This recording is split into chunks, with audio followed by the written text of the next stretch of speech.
a little bit, or like portrait-wise? That way it gets a little wider. Yeah. Yep, perfect. What's up, everybody? Today is Wednesday, January 4th, and this is the 33rd episode of the Perception Therapy Podcast, joined again by my buddy Ace. Master Ace, how are you? I'm great, bro.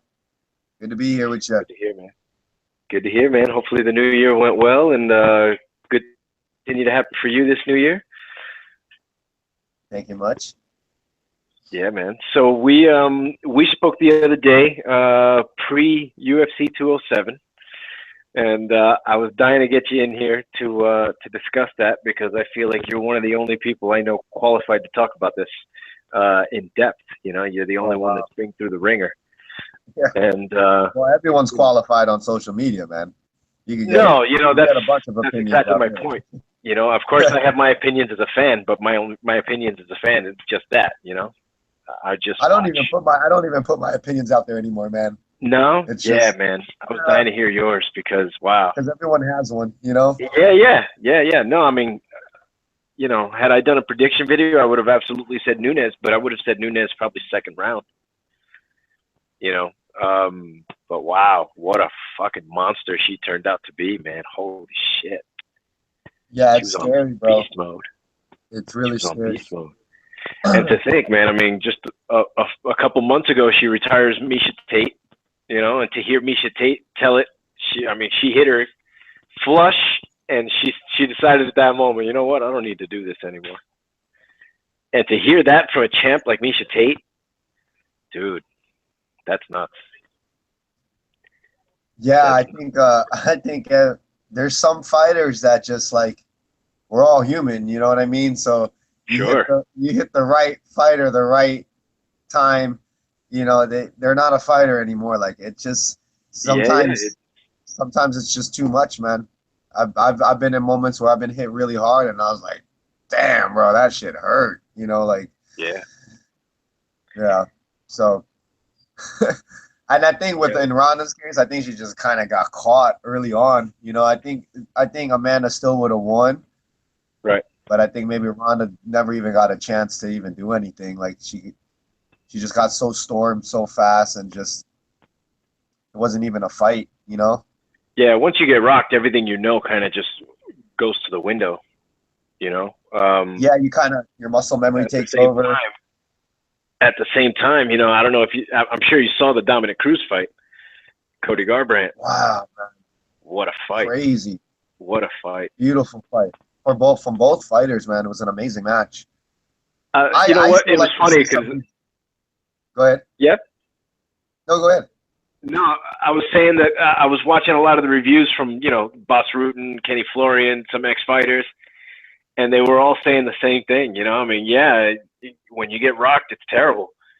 But look at how quickly Dominick Cruz got back to unscrambling his brain into what he was doing. You know what I mean? It was like, wow, that dude hit the floor twice. Amazing recovery time, yeah.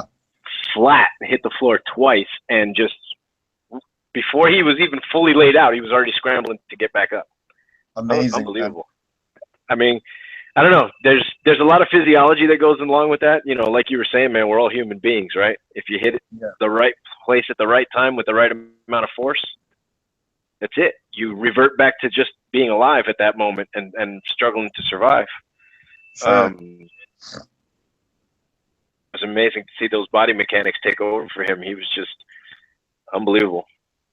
That was crazy. So the real reason we wanted to jump into this podcast was, you know, on the note of Rousey and the theme of the fighting comes the idea of self-defense, right? What do you know until you're in that situation, and you know, you have to defend yourself.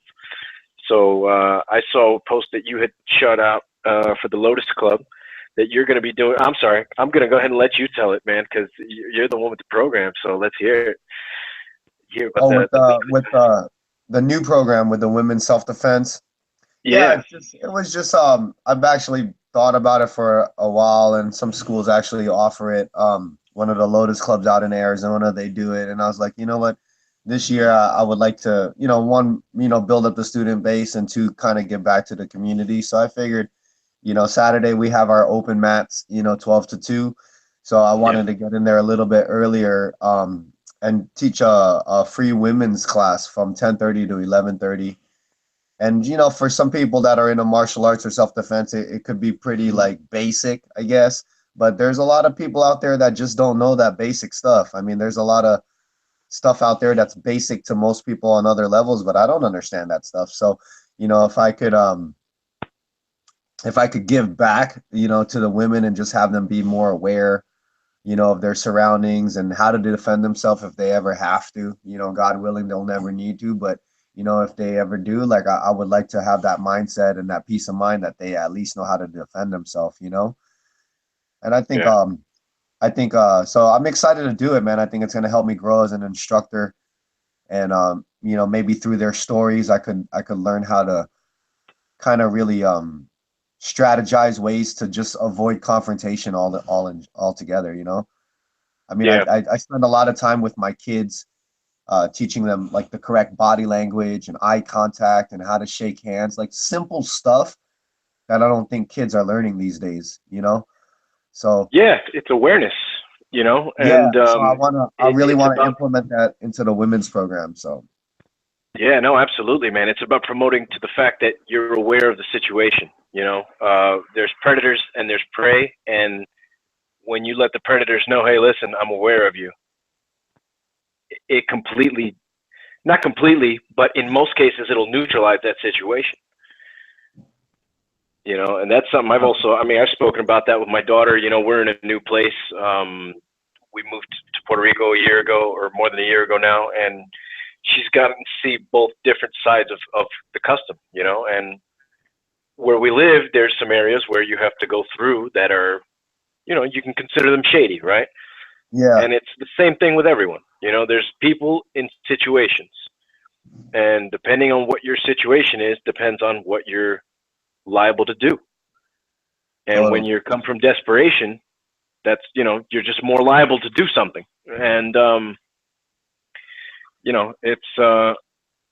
it's one of those things where if you can just let them know that you're aware, you can, if I needed to, I could give an accurate description of you.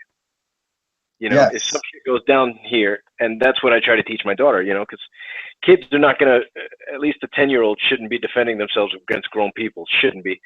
But the sense that if anything happens, somebody's going to know about this. Right. That should do enough prevention to where, she can avoid some issues. But yeah, man, it's a great thing you're doing. You were right. Yeah, there's a lot of places that do offer it, but I don't think it's enough. There's like, for example, the place here doesn't do it. Everybody's, it's all on the same across the board. So that's really good that you're doing that, man. So how are things going over there at the dojo as it stands? It's good, man. Like since we moved to the new location, I think October 2015. Mm-hmm. Oh, no. October 2016. Yeah, we moved there. Okay. So we've been there over a year. Man, it grew steadily, but this last month of December kind of hit me pretty hard, hit the business pretty hard. I had a lot of students like not be able to afford it. Some wanted to freeze their accounts. Some just got lazy. Some people got injured, but I didn't encounter this last year, but December was pretty a bad month. And I actually even had one of like my closest students leave to another academy.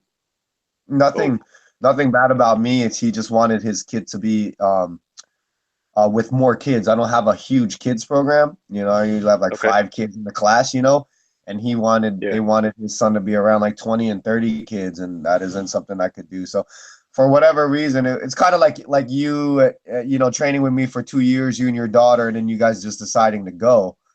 Yeah. Like it took me off guard, like, and it kind of really hurt my feelings. It actually got me depressed for like 3 days, like, because the whole time I'm like thinking, damn, what did I do to you, or what did I do to his daughter? Like, why would they just leave like that? And I just have to take it as that's why they left. I mean, whatever they tell me is what they tell me, but I still want to believe that there's something personal against me, but I don't know.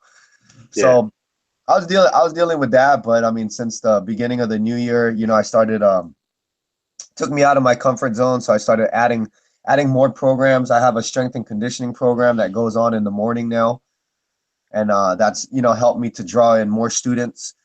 And it's also helped me to kind of offset my overhead a little bit. So this year, I want to be a little bit more business minded. I think the last year since I moved into the new location, I was like, yeah, this is great. And I think I upped my teaching, but Yeah. I think now I want to really put on that business cap and try to find that balance between, my passion and blending it with my business, which is never easy to do because, when somebody leaves or somebody says no, I guess most people like myself, I take it personally because that's my passion. You're saying no. Sure. You're saying no to me. You're saying no to my business. You're saying no to my services. So, but I've had a lot of students come and go, but never just to leave to another school. So that was Right. weird for me. You know what I mean? So I'd have to like kind of see his posts on social media and stuff like that. So I just took him off my friends list. Nothing against him. It's just I just don't want to. Sure. I don't want to look backwards. I want to move forwards. Feel me? Yeah, yeah, Kind of like absolutely. breaking up with a chick. Like you can't. Like, you don't want to go back here anymore. No, I don't want to move have lunch. forward. No, I don't want to have lunch. know, I'm good. exactly. But in all honesty, that's where my dojo is at, man. And I see some people and everyone's like, oh, don't worry, Ace. It's always a hard month. December is always bad for most gyms, and I appreciate that. But I feel like a good, steady business really shouldn't have ups and downs. It could have ups Sure. and downs, but constantly growing. Right. But man, I've been doing this for 7 years teaching, and I love it. I love teaching. I really do. Right. Um, I don't know if I'll ever make the money that I'd like to just off of teaching, So I've started, in the last couple of years, I've ventured off into other business projects because I would like to keep the school as a moneymaker, yeah, but also just an environment where everybody could come and train and have fun, Right. I don't want that pressure of like, oh my God, I gotta pay the bills to keep this, like, because then teaching doesn't become fun to me, it becomes a job. Right. So if I can continue to make monies other ways and continue to make the school grow, then it feels like I lose track of time and I'm just there to teach. So that's kind of my focus this year is to be a little more business savvy, maybe throw out some more promotions out there Yeah. and just actually market, because the whole year I haven't done no marketing, man. Just Yeah, the man. student base that I have already. So I think it's time to put in some more work this year. Right on. Definitely. Yeah. Yeah, man. Big things coming up this year. Trying to. Yeah, it's all in the steps that you're going to take, right? I mean, it's got to be calculated moves, and understanding the effects of the moves you're making is probably the most important thing. It's like, okay, I just made this shift, but what did this shift affect? And if it didn't affect anything, then why did I do it? And if you can avoid steps like that, it's always obviously beneficial. Yeah, man, that's interesting. And what's funny is in the latest post that I've seen, it looks like you guys are now an official center for 10th Planet, right? No, man, that's actually some old news. Yeah, on one of my old oh, those are old ones. Okay. Yeah, at one of my old dojos, we had a crew called we were called the Hot Box, and apparently under 10th Planet, a Hot Box is a group of jujitsu guys that train 10th Planet jujitsu movements, no gi, but we're not under an official black belt. So Okay. we were under Chris Herzog, who was a brown belt at the time. He's a black belt now for Rochester, New York, 10th Planet in Rochester, New York. And what happened is, like, if you're a hot box, you're just like basically a step away from becoming a moon. And a moon is an actual school. And Okay. when I believe I could be wrong, when you have that school, you would you would pay for marketing rights, you would pay for the franchise fee so that like no other 10th Planet schools open around you. And so we were under Herzog for like almost like 2 years. And I was really close to opening a 10th Planet school, Right. and maintain the Lotus Club Brazilian Jiu-Jitsu, because I had students at that time that wanted to train both, and I was into both. I like gi and no gi, and I was really intrigued with the 10th Planet system at the time. And the team slowly just started to fall apart. I lost contact with Chris Herzog, And then the finances, I didn't want to put the money out for another franchise when I'm already representing Lotus Club. So, I see. I still adapt the movements into my style, but it's kind of slowly been fizzing out. I've still been going back to just the original, the oldie but goodie jujitsu movements that work, But I love a lot of that fancy, effective stuff, especially for MMA. I was really intrigued with it for MMA, but I'm not fighting anymore, so I'm more focused on just the gi and the competition and the self-defense, Right. But I love that system. Yeah. So no, we were never a 10th planet school. It was something that I wanted to do maybe 3-4 years ago. But Gotcha. we were definitely a hot box, and we were winning and we were competing, and it was fun, man. I even drew in a couple other black belts to come and train with us on Tuesdays and Thursday afternoons, and they were pretty blown away. Yeah, we were all learning the moves from like a 16 or 17-year-old kid at that time. He's like 21, 22. But the kid was a beast, and I had him teaching my classes. He was only 16 years old. But that's how hungry I was for the information, and that's how good he was. So, I opened that system with open arms all day, Yeah, I think it's interesting when people disqualify, any kind of instruction depending on where it comes from because of anything like that. I mean, my cousin's actually going through that in the school that he goes to. He's a counselor with high school kids in Homestead.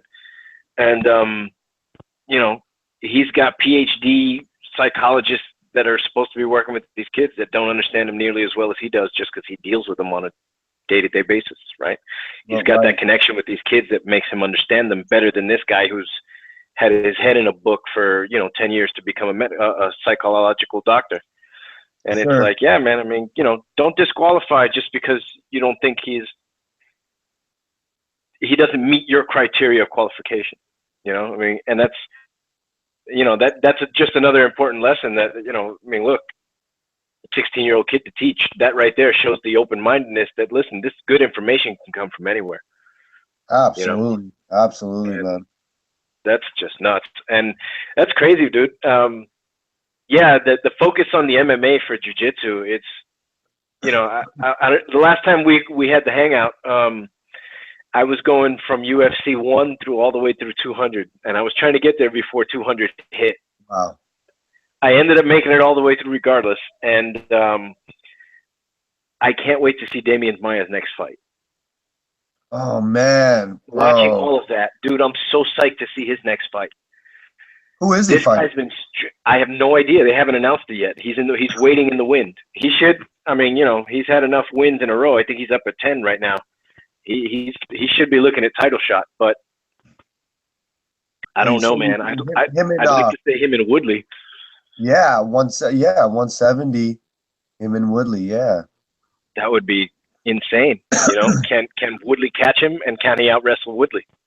Woodley's an amazing wrestler. I mean, he did some amazing things against Wonder Boy, and I was surprised to not see that fight stopped back when they fought. Right. Because he floored Thompson a couple times and then ground pounded him to what it looked. I mean, I would have stopped it, but I'm not a referee, so it was a good fight. Though I'm glad to see it went all the way through. And obviously Wonder Boy's all right, so that looks like that rematch is going to happen. Lately in social media, Woodley and Bisping were talking about doing a catchweight fight for no title. Two champions fighting each other just because. Yeah. I mean, hey, I would watch it. Bisping's a tough dude. I don't think he can take Woodley, but I didn't think he was going to take Rockhold. Yeah. Anything can happen, man. It's a great sport to watch. I mean, I love it. I love it. I think Bisping has an awesome mental game. Absolutely. I think Bisping goes in there and he's dialed in, and yeah. I'm not a fan of his his persona. I'm not a fan of how he portrays himself, because I'm sure it's portrayal also. He's trying to make money out of his business, but as a fighter, holy shit, man! Ever since the Ultimate Fighter show, that dude he's always been tough. He's always been tough. Yeah. I mean, he's taken some beatings too. He's had some tough losses, but always comes back hard as hell. Yeah, I've never been a fan of Bisping's ever since the Ultimate Fighter days till now, but You got to give him his respect, man. The guy's been in the game a long time. He's adapted, and gosh, he's been in there with all the tough fighters, bro. So tough dudes. You can't. Yeah, he's something else, man. And to see him mature into this champion, even more, I would like to see him kind of change that attitude up a little bit, but that's kind of what got him there. So, yep, kind of getting in people's face and being brash. I mean, hey, dude, you got to do what keeps you there, Yeah.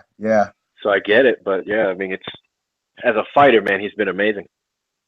Yeah, it would be cool to see who Damon gets lined up with next. I couldn't believe how he made Carlos Condit look like he made Carlos Condit look like Amanda Nunes made Ronda Rousey look like. I've never been in here. My name's Joe. I just signed up at the door. They gave me a uniform. Let's do it. I mean, that's how he made him look. I mean, Carlos Condit's a great wrestler. He held his own against GSP, Nick Diaz. I mean, he's been in there with some tough dudes too. And Damian Maia made him look like a kid. He might as well have said, "Bitch, please," at his post-fight interview. Like, yeah, whatever, man. I could have done that all day. Yeah. Insane. Yeah. I can't wait to see who he strangles next. I know, man. Did you see the Kron Gracie fight this weekend? No, I didn't even know he was fighting. I saw someone. I think Nate Diaz gave a shout out, gave him props, like congratulations. So did he won with an RNC? Yeah. He won with it. Yeah. I saw kind of like the end of the match, but I didn't know. I saw the highlight video.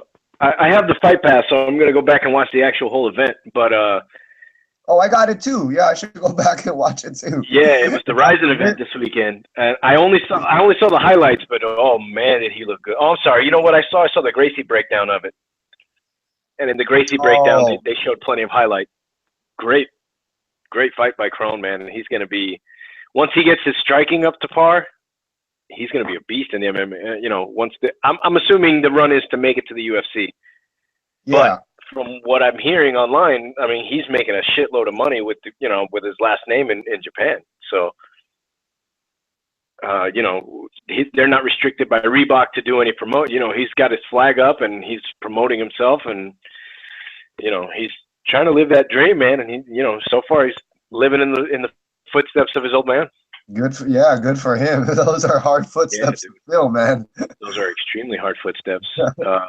For those of you who don't typically follow MMA, Rickson Gracie is a living legend of not only Brazilian Jiu-Jitsu, but of mixed martial arts in total. He's one of the only people to go out undefeated. And there's a great documentary on YouTube called Choke.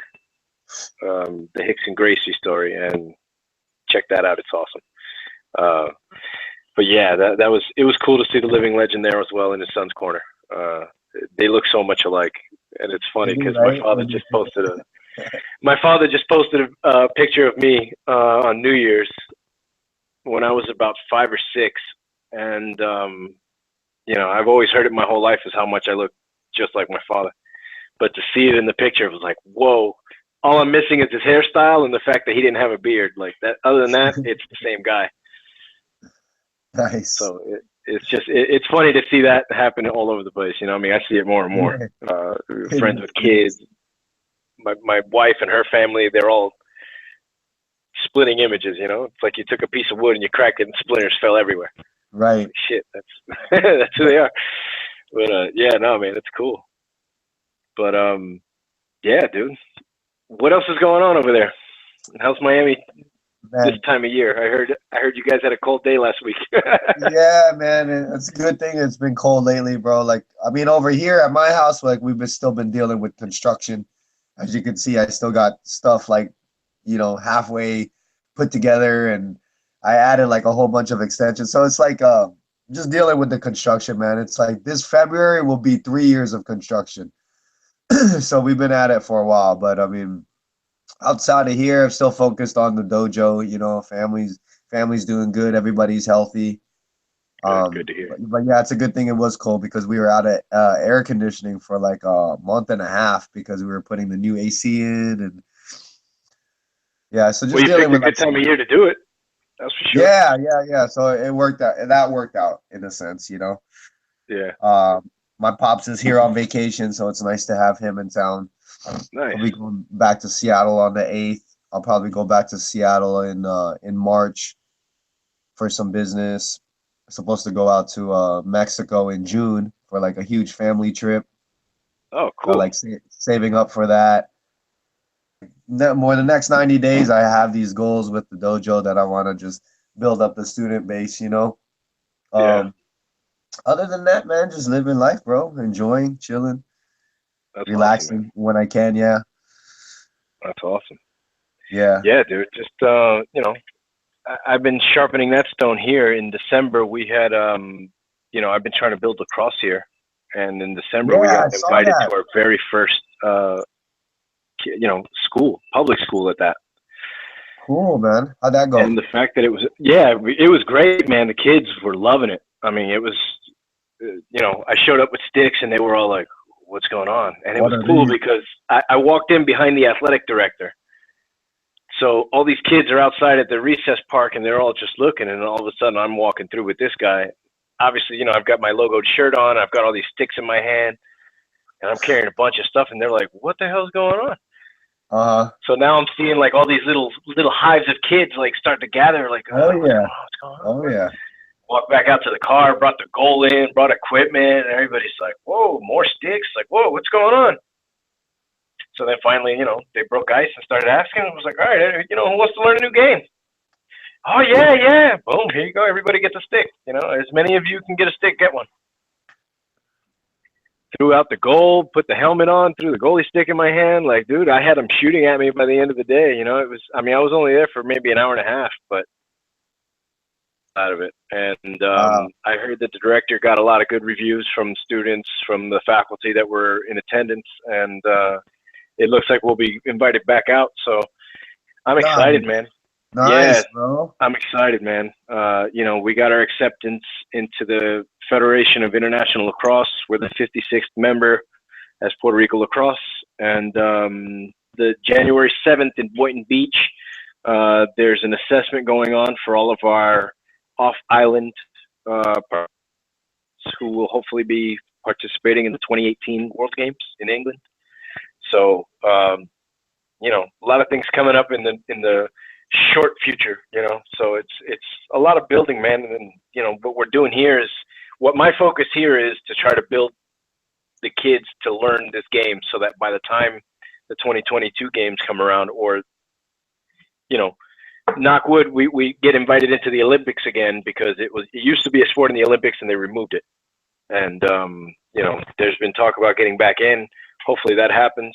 If that happens, with the same accreditation that we started in the Federation of International Lacrosse, we'll sign up for the Olympics. And hopefully, the dream is to one day send an all-island team. All kids from here, all young youth from the island that live here, reside here, and just growing a sport we love. I mean, that's really what it boils down to. And that's one of the reasons I think me and you connected really quickly, is that teacher mentality. I just happen to teach a different activity, but you teach something that I was always very interested in, which is jujitsu. Right. The idea of self-defense in its highest form is, it's something I try to teach my daughter all the time. I mean, if to avoid conflict is really easy. Right. If you know what the right tools to use. Sure.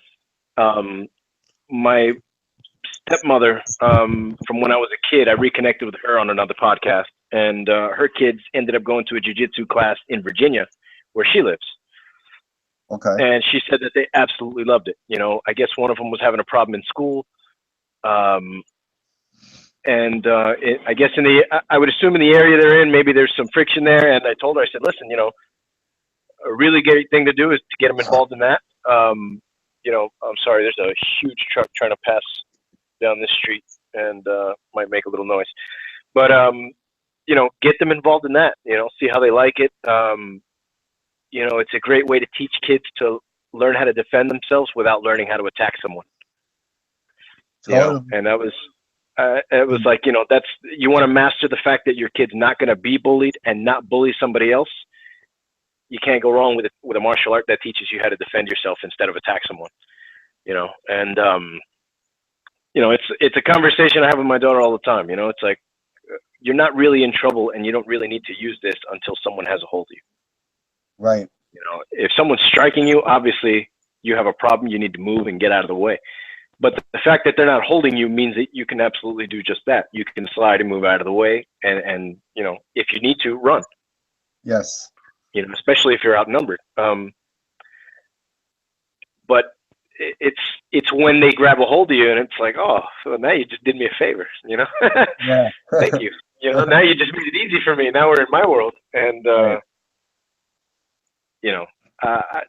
without having any long-term training, that was something I've always been keen to, and always semi-understood, thanks to older cousins of mine who also studied martial arts. And I was just always into Jujitsu ever since the UFC first came out, or at least when I first saw it, which was much later than it came out. But right. By then it was already growing, and continues to. I actually registered onto the Gracie University, like we had spoken about last time. Oh, cool. So, but truth be told, I registered, and I honestly haven't done anything with it, man. But I'm working on getting some mats. I want to get your actual opinion once we go offline. I want to get your opinion on some good quality portable mats. Okay. That I can throw up on the roof. Yeah. And move around if we need to. But yeah, I wanted to go that route first, but I've been getting my daughter, a little bit out of her unfitness funk. I've been trying to get her up, trying to get her running. She's been on break since early December, so she's had a lot of vegging time. Sure. And that's good for you too. Especially when you're a kid, you got to take it easy. Absolutely, man. It's like, yeah, man, now let's go, let's run. So I've been taking her out there with the lacrosse sticks, just trying to get her into just some form of shape. She's only 10. Yeah. She decided to go out for cross country. Oh, okay. Not something I've ever experienced myself. I was a terrible runner. I don't have the lungs for it, man. I don't have the lungs for it. Yeah.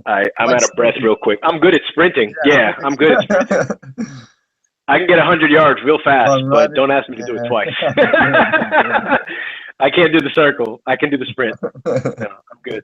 But then I'm gassed.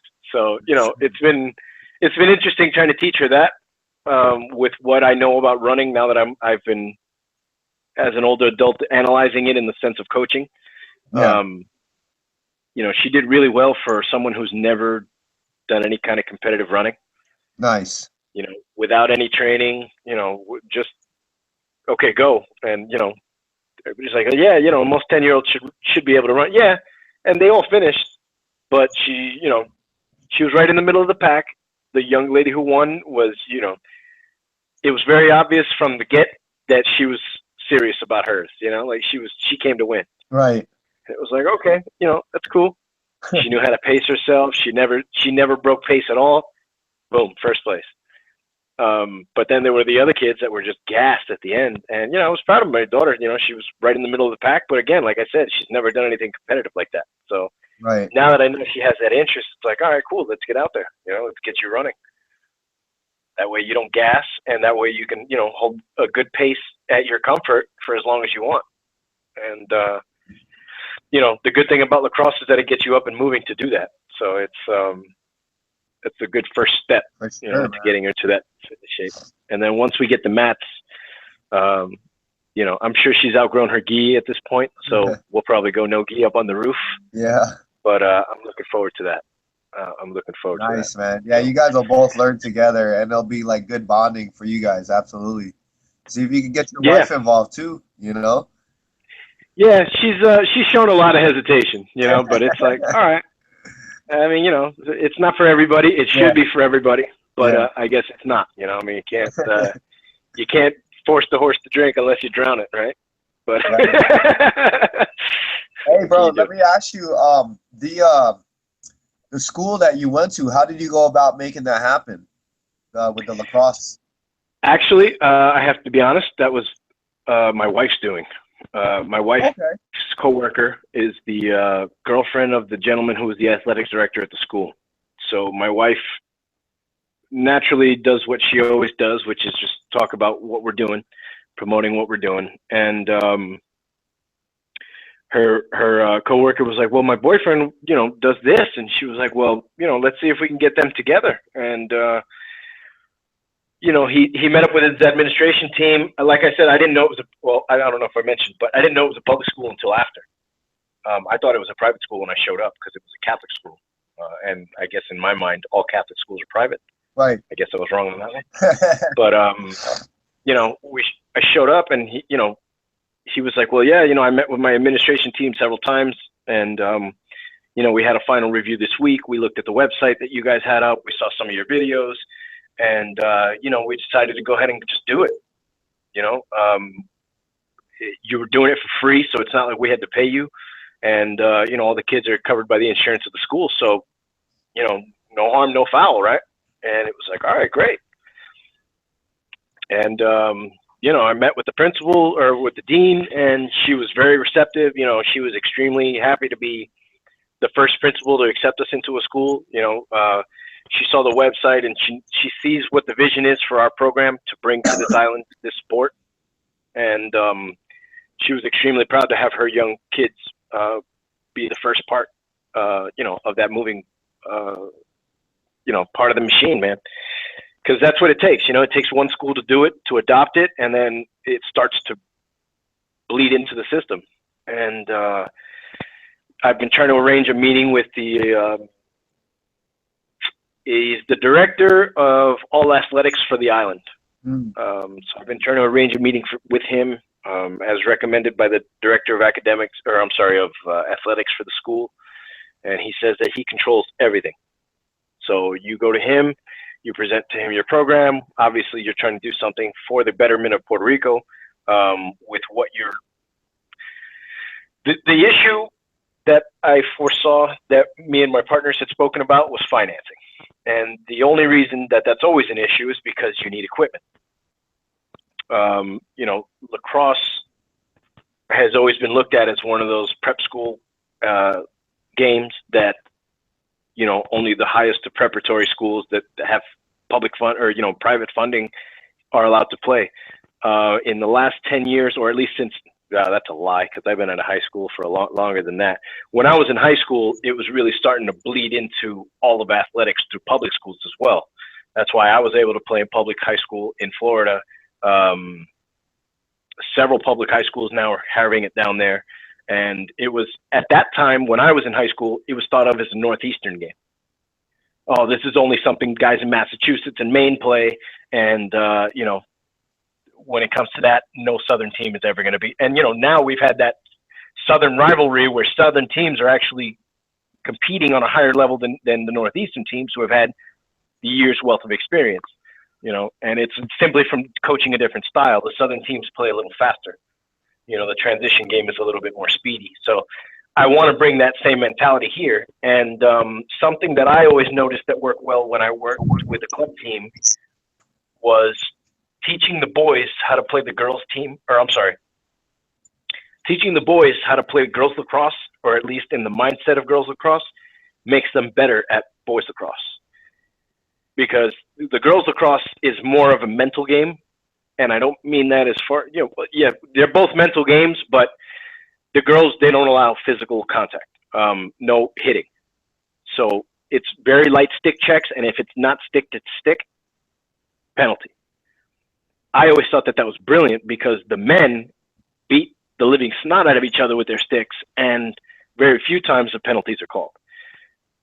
But at the same time, when they're going wild, they're not accomplishing anything aside from physical damage to the person holding the ball. As far as the game is going, you're not doing anything productive. You're just beating the guy down. And if you want to do that, there's plenty of sports out there that promote that. Right. This is a thinking man's game. I need you to get that ball and do something productive with it. So when I teach boys to play by the girls' rules, it makes their defense way cleaner. Their offense, it's here or there, but defense always cleaner. Wow. The guys know how to stick check correctly. 9 times out of 10, they go for a stick check, ball's coming out because they know the technique to use to get that ball out of there. Interesting. They're not sloppy with their stick checks. My boys' team was probably the least penalized while I was coaching them. So, I mean, all these different factors come in when you teach them a different skill. And then when you release them on the boys' game, it's like, all right, guys, listen, all the same rules apply, but now you can hit them. Mm. And it's like, all right, let's get to work. And, they love it. So, in that thought process, my thought here is to do the same thing. The expensive part of lacrosse is the men's game because they need helmets, they need gloves, they need arm protectors, they need shoulder pads. Everybody needs cleats and a mouth guard. But if you keep it to just stick, cleats, mouth guard, and some form of eye protection, it becomes a much less expensive game, which is what the girls have. Right. Because then you're talking just essentials, You're talking stick, cleats, the essentials, and then uniform. Boom, done. If you teach the boys' game in that fashion, I think you reduce a lot of the cost up front. So you get them involved, you get them learning, good technique, which is the most important part. As you well know, strength and speed are all great attributes, but if you don't have the technique that goes along with it, technique is going to eat your ass. Yeah. And that's just how it goes, man. So, I mean, it goes that way for a lot of different things, Jiu-Jitsu definitely being one of them, and, lacrosse is definitely another. So that's my idea, and I think if they hear that idea, I think they'll be much more likely to go along with it, because then it gives us much more time to build that kind of funding so that the boys can get the equipment they need. Right. We just focus on the essentials for now. Sticks in everybody's hand, and cleats can wait. Sticks is the most important thing because you can't play the game without it. Right. It's essential. So I'm actually I have to start the process of reaching out to another guy I had on the podcast before. He runs Blackfoot Lacrosse, and he actually makes wooden sticks that I luckily have sitting right over here. And he makes these amazing wooden sticks that, for me, are as quality as you can get. Most sticks come with either aluminum or some kind of carbon fiber. But for the weight to strength ratio, as well as comfort, you can't get any better than these. So he has a girl's version, which is a little thinner, and then he has the guy's version, a little thicker. Wow. And this is my daughter's stick. So, nice. Yeah, I mean, he makes these great quality products, and he makes them at an affordable price. And I'm hoping he does, because, again, like I just said, he makes a really quality product, and for the price that he charges, it's way less than they would spend on something that was considered quality on the internet. Sure. Good. Right on, man. With these sticks at a little bit of a price drop, and the heads that they could buy, they could all get new sticks for like $80. That's what's up, bro. Whereas most kids are buying a brand new stick, 100 and up, and they're not getting nearly the quality. So if I can get him that business, because obviously that's also good business for him, and absolutely. That's one of the things that I wanted to take an advantage of this podcast, man, is not only the conversations I get to have with people that I find interesting, that have, a lot of them are family members in my case. I invite a lot of family onto the podcast. I want to invite the people that have affected me, that I've learned things from, that inspire me, and, just use this as a platform for that kind of tool, promotion. You have the Lotus Club Miami. Yeah, let's get some people there, And speaking of which, we're going to go ahead and go live over to the website so we can discuss. I want you to talk about the Saturday classes one more time and give them a time. For Saturday and location here. For classes on Saturday, I'm going to be doing this every single Saturday from 10:30 to 11:30 a.m. I'm going to be teaching a free women's self-defense program. It's going to be 1 hour long, 10:30 to 11:30 every Saturday. All women are welcome. Any age is fine. And then on top of that, there'll be a 30-minute break, and then from 12 to 2 p.m. we normally have the open mat, which is where students get together and just pretty much spar and refine what they learn throughout the week. And I'm just gonna make an effort to be there all day on Saturday just to help with any customer needs. But yeah, I'm looking forward to doing the self-defense program for the women, because I feel like that there's just I feel like it's really common sense to some people, but it's not so common to other people. And I just want to go out there and, share my skills and make people more aware so that they're not harmed in the future. So I'm excited about Absolutely. it.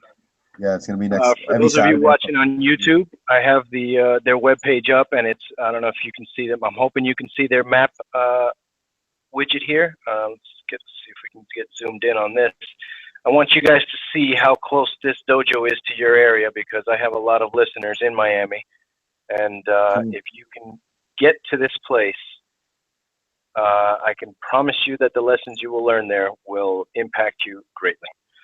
So we are at 12355 Southwest 129th Court, close to the Tamiami Airport for everyone in Miami. Once again, that's free women's self-defense classes every Saturday morning. So get in contact with them. Their contact information is on the screen. And a beneficial thing to do, because it's a terrible time to find out while you're being attacked that you don't know how to defend yourself. It may be the worst lesson you ever have to learn. So, avoid it and get into the business of defending yourself on a daily basis. The hardest person to attack is someone who does it for fun. You're not going to have a good time attacking that person. So, that's for sure. Any other events coming up for you guys at the dojo? Any tournaments coming up that you want to speak of, or anything like that going on with the kids' classes? Well, we have tournaments all the time, but to be honest, I don't have any students ready to compete right now. I myself, I do want to start competing again. I just injured my arm last week, so I don't know how long this is gonna take to heal. But yeah, I popped it pretty bad, man. So I don't know, man. It's only been. Say again. Armbar. Armbar, yeah. By one of our girls, I actually posted on the Instagram page. Yeah, right at the very end, like I was doing the self-defense drill where I'm trying to hit her with gloves, like ground and pound, and she put me in what we call like a pyramid guard, and she did a razor armbar, but my arm was bent, so it kind of like popped, bro. It was like, it was bad. Yeah, it's on like day number 5, and I'm getting my range of motion back, but for sure I'll be sparring with one hand for like a good month. And then hopefully I really wanted to start my strength and conditioning program with the guy that's teaching in the mornings with me, just so I could get stronger and faster again, but get back into competition mode. I feel like that's been lacking in my life. So I feel like the need and the passion is there, it's growing. So as far as my other students, I mean, actually, yeah, I do have a few newer students that have interest in amateur MMA fight. And I've kind of been out of the MMA scene for like a year and a half, 2 years. I haven't really been intrigued, I watched the UFC and whatnot, but I'm excited about getting these students ready for their matches. So, but that ain't gonna be till another 5-6 months from now. Like there's a lot of stuff that they want to work on. But I mean, I have 3 amateur fighters that slowly starting to mold now. So we'll see what happens with that. With that, the whole MMA program, I think it's just got to be out of just the love of your own heart, man, because the time that you put in for a student to fight MMA, it's like a never-ending deal. Like you got to be on top of them. One, you got to get them the matches. 2, you got to help them with their strength and conditioning. You got to help them with their jujitsu, their wrestling, their striking, their diet. You got to be there for the weigh-ins. You got to be there to corner them. So, like to do that, you got to just sacrifice time out of your life to help somebody. I've seen. Sure. I've been fortunate enough to have coaches in my life that did that for me. And I'm willing to do that with a handful of students. I ain't gonna do that for everybody, but right. But if you have a dream to fight and I could help you, then why not? Sure. Yeah. Yeah, man. That's interesting. I've always find that mentality very, very interesting. It's one thing to be willing to fight. It's another thing to willing to do it for a living. Yeah. That's my hat's to him, man. That's it's a tough and I'm sure a great decision to make because you're following your dream. You know, there's a lot to be said for that. Not enough people do, and you see a lot of misery going on around for that same reason. You know, I mean, people just they get these ideas in their head, and then there's no follow through with them, and they just, you know, they don't feel good about themselves. You know, they didn't accomplish what they wanted to, and to go through it and to just do it, man. That's wow. Yeah, man. Good luck with that. That's pretty awesome. How the current gym that you guys have now, is it set up very similar to the other one that I went to when you guys were combined with the self-defense guy? I'd say it's completely different, man. The place that you went to, it was 4,000 square feet. You know, the place that I'm at now, my own place is 1,100 square feet. So there's quite a difference in size there. But as far as the quality of classes, I love it because it's quiet and I could teach better. Yeah. You know that we split the mat, and to teach jujitsu and give detailed instructions while, you know, people are just like pumping their music and doing stuff, you know, it's distracting. It's distracting. So as soon as we moved in, I loved it. You know, that's good, man. It's a smaller ambiance. Yeah. I would say all the students like it. I don't have any air conditioning, so it was really bad over the summer. You can imagine here in Miami. But I think that was probably the only drawback is that I don't have air conditioning in the dojo, just only in the lobby. Okay. But man, you're there to sweat, bro. So you know, come in and train and absolutely just get the sweat on. Yeah. But I mean, I would say the energy is better because we were starting to have a little bit of conflict there. So I think I made the right move by moving.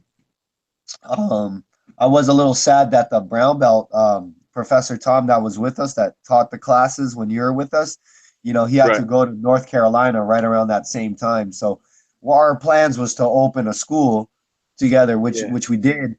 But that same week, his wife ended up getting a job in North Carolina, moving, and then I ended up just building the dojo myself, which I've had partners and I've done it by myself. But right now, the last year, I've been by myself at my own place. And, you know, my only bad month was December.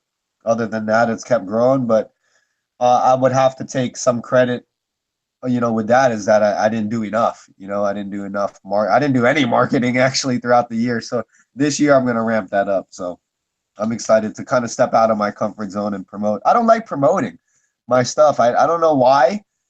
Yeah. It's just, you could say that I'm lazy or that I feel like I'm kind of like annoying about it, but I'm not. You know, it's like if no one knows you're there, they'll never know. So there's nothing wrong with just inviting somebody. If they say no, they say no, but that's my fault. You know, that's my bad. So I'm gonna change that this year. I've already made some changes, so I'm excited about it, man. Yeah, I mean, I understand exactly what you mean, man. When I started the podcast, that was something in the back of my head, like, yeah, I don't really like to talk like that, you know. I mean, I'm not at least I've always tried not to be loose at the jaw, you know. But you know, there's a lot of things that, you know, one, I follow a lot of podcasts. Some of them are purely for entertainment. Others are for education. You know, I follow one from an old Navy SEAL, the Jocko Podcast, and I as a former military member, as a veteran, I didn't see the military the way he saw it, and you know, I was not in the combat armed forces, right? So I was in the Air Force. I was an aircraft mechanic, and as such, I see what we did, what I did, what I took part in, and what our responsibility in this war was, in a different light than he as a Navy SEAL, someone who's actively hunting out bad guys, how he sees his role, right? With all of that in mind, and then, you know, I saw this documentary on I think it was called Happy People, and they were talking about these trappers in Alaska who are by themselves with their dogs, and they're the happiest fucking guys you ever know because they do what they need to do at that moment, right? They're out there surviving, making a living in a very harsh environment that's unforgiving. That if you take too long of a break, you may not get back up. You know, that environment will freeze you. Right. So it's it was an interesting documentary, but in the documentary, they were talking about the Inuits of that area. And the Inuits of the area were interviewed for the documentary, and they were talking about how a lot of their people are suffering of alcoholism.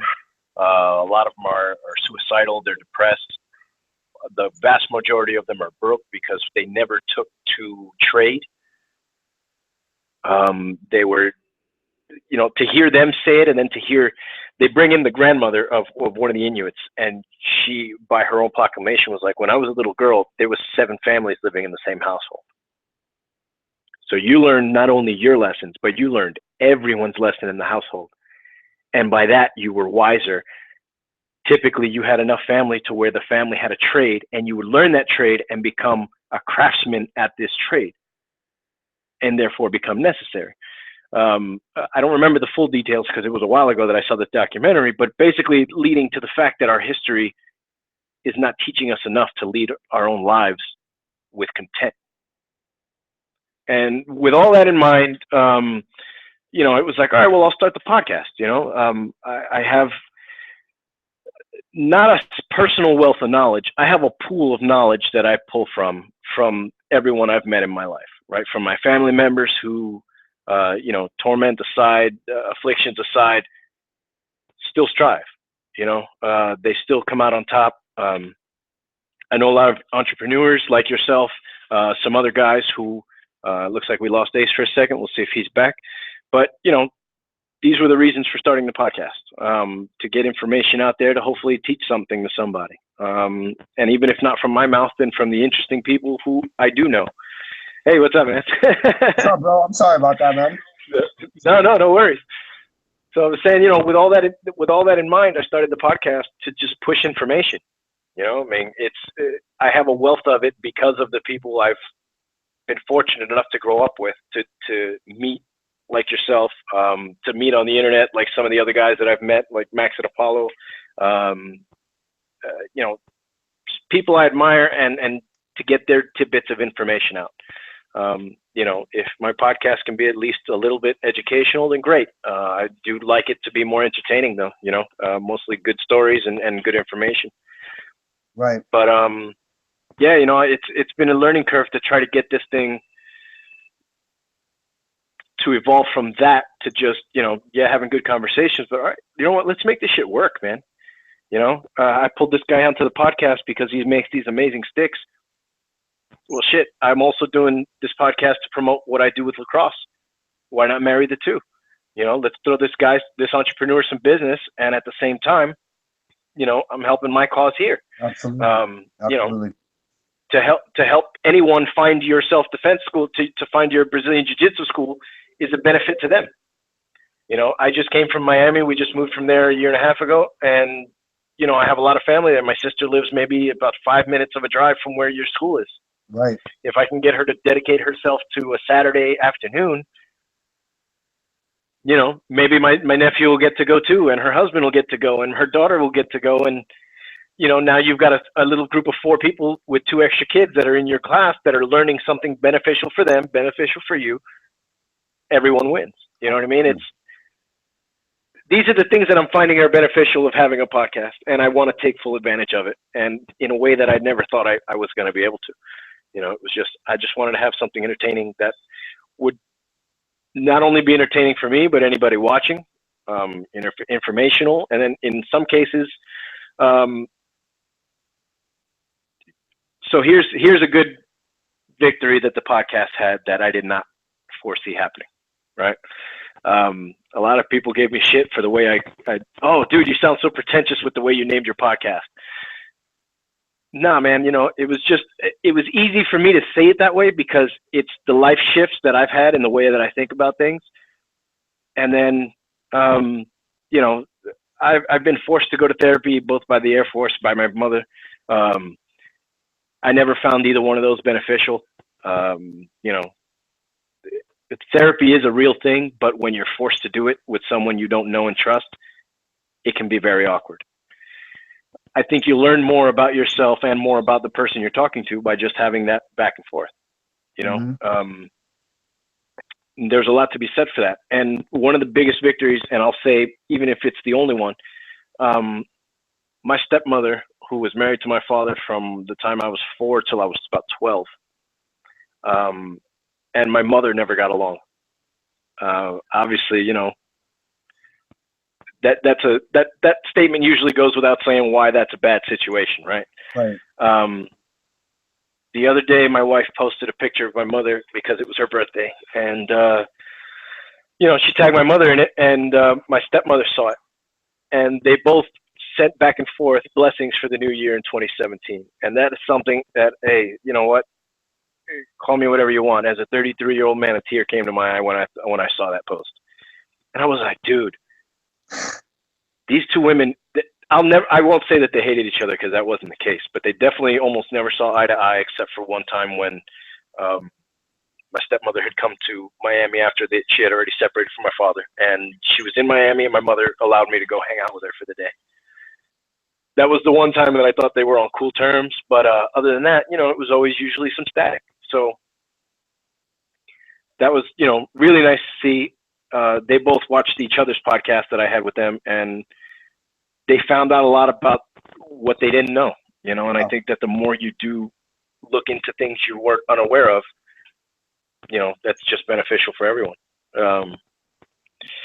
So, I mean, yeah, dude, that's helped to keep the ball rolling. You know, I want to use this to full advantage. You know, if that's for business, great. If that's for community, great. If that's for, you know, anything, great. You know, anything beneficial as long as it's not hurting anybody, which, you know, my podcast is free, so nobody's coming out of there. You know what I mean? No harm, no foul. It's on YouTube. Watch it whenever you want. It's on my website. Get it whenever you want. You know, audio for download. You know, go for it. You know, so I'm enjoying being able to use this platform to promote good things, man. So yeah, keep at it. You know, I'll continue to try to do that, man. What are you doing those weekly? Thank you. You do them weekly or? I'm gonna try to ramp it up to weekly. I started with the goal to do 3 a week. Oh, wow. Based off of 2 other podcasts that I'm a big fan of. And I don't have the content for it. You know what I mean? I get a lot done, but I don't do enough that I think is interesting to just sit on here and sit by myself and talk. Right. My worst podcasts are the ones where it's just me talking. I hate those. I hate them. I hate them. I hate them. You know, I really do. I can't stand them. You know, I don't like the sound of my own voice, but when I have, so that was the other thing, you know, I don't have a co-host, so my guest is really my co-host at the time, right, you know, right. And that changes by their availability. So when I set out the goal of 3 a week, it was unreasonable, and so now, yeah, I'm gonna try to push one out once a week, but if there's no guest, then there's a good chance there won't be one, because I don't like to hear my own voice talk for that long amount of time. No good. No good. But yeah, man, that's yeah, big stuff. Trying to get this thing to grow. Yeah, man. You know, trying to build it into a marketing thing for the small networks that I support, you know, and small businesses is where we get that sense of creativity from, you know? Yeah. You don't get it from a corporate structure because that kills everything. It kills all sorts of creativity from people. And they don't have platforms like that to reach out for their marketing business.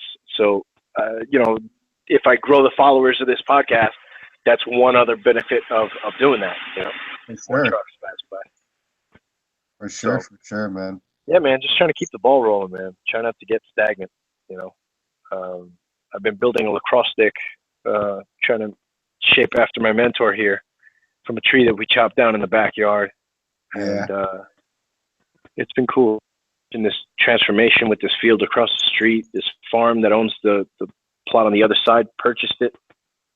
I guess a long time ago, they finally got the paperwork legalized or legit or whatever it was, and they came over here with some bulldozers, and they were about to plow the entire field. And thanks to a distant relative up the chain, he planted these trees that are sacred here in Puerto Rico, the ceiba tree. And he planted them. Some of them are 15 years old, and to have that kind of foresight is pretty awesome. You know what? I might try to see if I can kidnap him for the podcast, even though he doesn't speak English. I might just do a subtitle podcast for him, because to have that foresight, like, nah, man, listen, they're not going to come up here and steal our field. This is where we have family barbecues. We have family cookouts here. You know, they have this swinging bench and a grill over here underneath this other tree that provides a lot of shade. They're not going to steal the family hangout for profit. You know, they've taken the field here. They've taken the field down at the end of the street, and the field on the back side of the field directly across the street from us. Wow. So through that tree line, we see nothing but crops. And, you know, to have that, like, 15 years, you know, someday down the line, they're going to want to take this shit. And if these sacred trees are here, they can't do anything because it's illegal to cut them down, and they would be fined thousands of dollars per tree that gets cut down. Right. I think he told me it was $15,000. It's something like $15,000, $10,000 to $15,000 is the fine to cut down one of these trees. I believe it, man. Now, to us, that's a big deal. You know, to these corporations, they're like, all right, you know, like us pulling out singles, like, all right, here you go, 15, 30, 45. So, you know, it was nice. They fenced it, but the great thing about the way they fenced it was that they're keeping us out of the field on the other side. They're not keeping us out of what's across the street. So in that sense, it worked out really well. But yeah, we haven't seen any horses come through here ever since they put the fence up. So that kind of sucks. Yeah. It was a morning ritual, man, to wake up with horses in our front yard. Yeah, that's pretty cool. Cool, man. Nice, majestic animals, dude. For sure. They're crazy. I've caught some horse MMA outside of my front door. Dude, this one horse, Cowboy Cerrone, the other horse, and knocked him completely out. It was nuts. Yeah, it was like, whoa. I've seen them kick each other before. Nothing happened. Like 2 weeks before they put this fence up, they had another horse fight here, and there was like 5 horses all kicking each other. Damn. And one of them got laid out. He was out. I was like, holy shit. Felt like Smokey running. You got knocked the fuck out. But it's a horse. He doesn't care. He doesn't have any ego to worry about. Exactly. It's crazy, man, to see stuff here. I saw this horse on the way. I have lunch every day with my wife, and on the way to pick her up for lunch, I see this horse walking down the street. Traffic is stopped in both directions, and this horse has like 4 feet of hay hanging out of his mouth. I'm like, why is this horse running around with hay in his mouth? I look behind him, and there's the baby horse is following him, and so she's basically got the carrot on the stick for the horse, you know, for her kid. I was like, holy shit, look how smart this mother is. Obviously, she was dumb for trying to cross highway traffic, but smart enough to be like, hey, come on, little fucker, let's go. We got to hurry. Right. And it was pretty cool, man. Nature's a little different here. I bet. It's not. It's just I'm noticing it more. Yeah. It's more in our face here. It's pretty cool. Hey, bro, I appreciate the shout out man. For the classes and everything, man. No worries, man. No worries. Get after it, dude. We've been here for an hour and 20 minutes already. So no word. Rock on, dude. Okay. Yeah. Get to it, man. Get to it. Have any of your family members or your friends or whatever just contact me directly. Just make sure they drop your name and I'll take care of them for you, man. Right on, man. You know. There you go, people. You heard it here. So there you go. Drop the podcast name or drop Sal's name. Get treated well. And everyone else coming out to Miami. I've been trying to plan a trip out there for this real estate company that I'm trying to work with. They got a lot of agents, and they don't want to deal with somebody who's over here. They want to meet face to face.